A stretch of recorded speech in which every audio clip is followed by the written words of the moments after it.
Salam Kamir, kekaguman ilahi mengarah pada iman dan rahmat. Yo, yang ngeyang ngor, yang ngeyang ngor, yang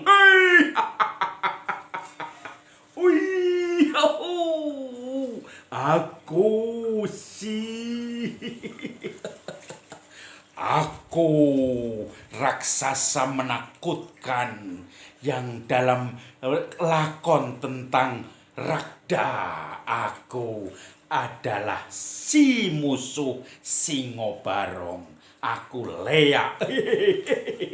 Tetapi maaf, Leakku ini aku bukan jahat. Aku tidak mau makan manusia karena aku sudah sakit gigi. Taringku ini rupanya sudah mau patah ini, sehingga mau lepas dan tidak bisa dipasang lagi. Mau mencari dokter gigi khusus untuk pemain Leak karena gigi saya sudah lepas. Saudara-saudari yang terkasih, ketika saya mainan dengan satu yang menakutkan, yang menjadi simbol kejahatan ini, maka saya membuat anak-anak kecil menangis, teriak-teriak, lari. Tadi ketika saya misa juga anak-anak kecil menjadi heran, bingung, dan kemudian menangis karena apa? Ketakutan. Tetapi zaman sekarang, apakah setan seperti ini? Apakah setan seperti ini? Apakah setan menakutkan? Beberapa kali saya disuruh untuk mengusir setan. Tetapi setan itu kemudian orang yang kesurupan saya suruh minum anggur misa. Dan kemudian dia mulai matanya membuka lebar, mulutnya komat kamit. Artinya apa? Dia menolak anggur karena tidak terbiasa minum anggur. Berarti itu tidak kesurupan sungguh. Karena setan itu minum anggur bisa segalon karena dia tidak mungkin mabuk. Saudara-saudari yang terkasih, setan zaman sekarang adalah setan-setan yang lain. Tidak setan yang menakutkan seperti ini. Tetapi setan zaman sekarang adalah setan-setan yang seperti ini. Uang, lagi-lagi uang. Uang bisa bikin Anda mabuk kebayang. Uang menjadi setan baru. Karena apa? Orang akan gila ketika berusaha mendapatkan uang. Orang akan gila ketika berusaha untuk mendapatkan semua dunia itu dengan uang. Dia akan menggunakan segala cara untuk mendapatkan uang. Dia akan menggunakan segala cara memakai uang untuk mendapatkan yang diinginkan dengan cara yang tidak jujur.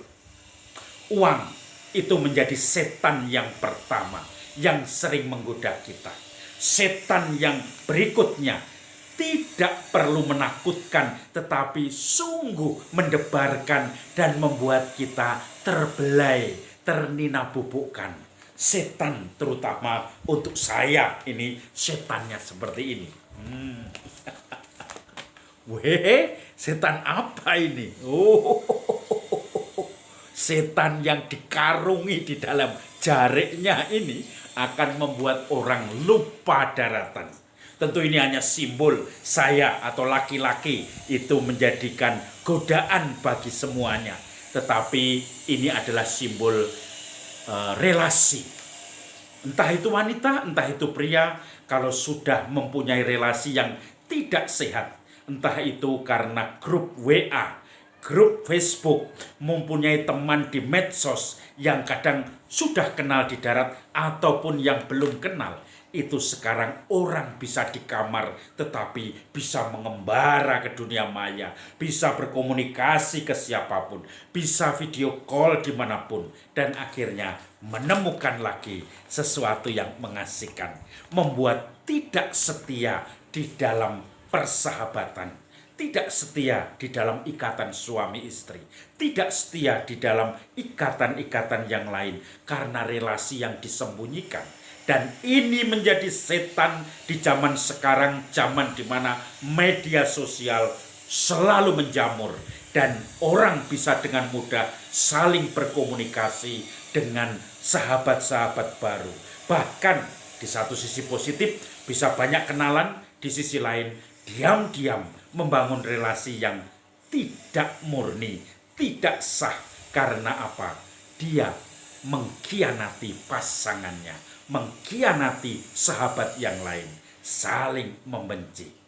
Saudara-saudari yang terkasih, masih ada setan lagi yang sering menggoda kita. Apalagi itu setannya ini.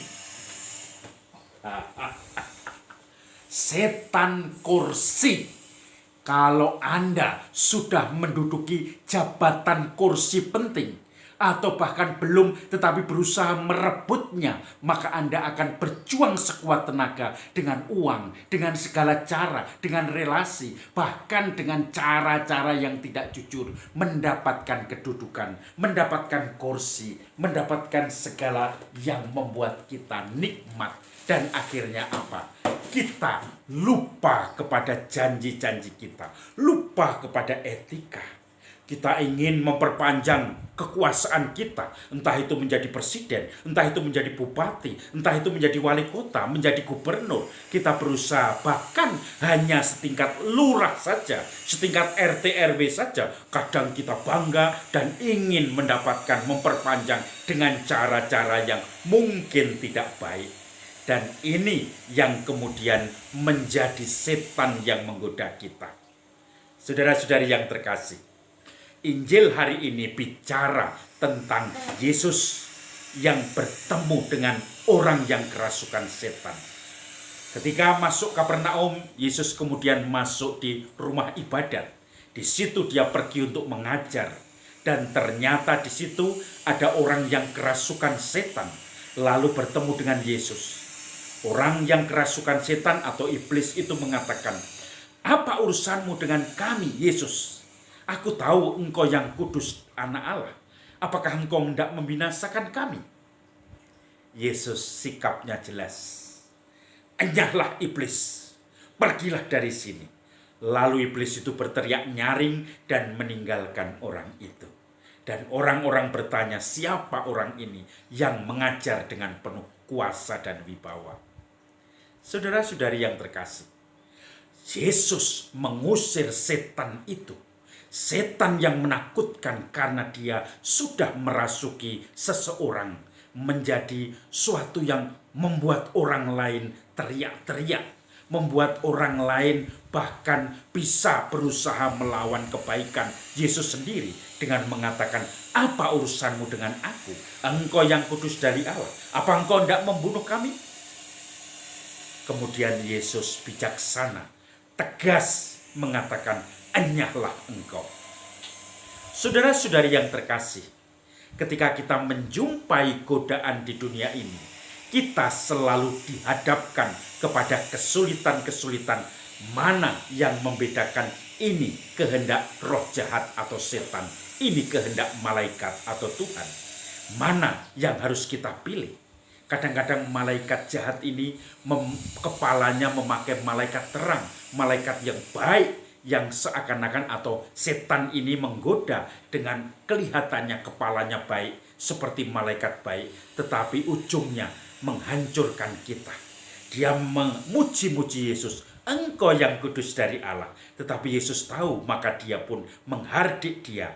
Karena nanti ujung-ujungnya kalau Yesus bangga dengan pujian setan itu, maka dia pun akan dijatuhkan, dicaplok oleh setan di dalam godaan.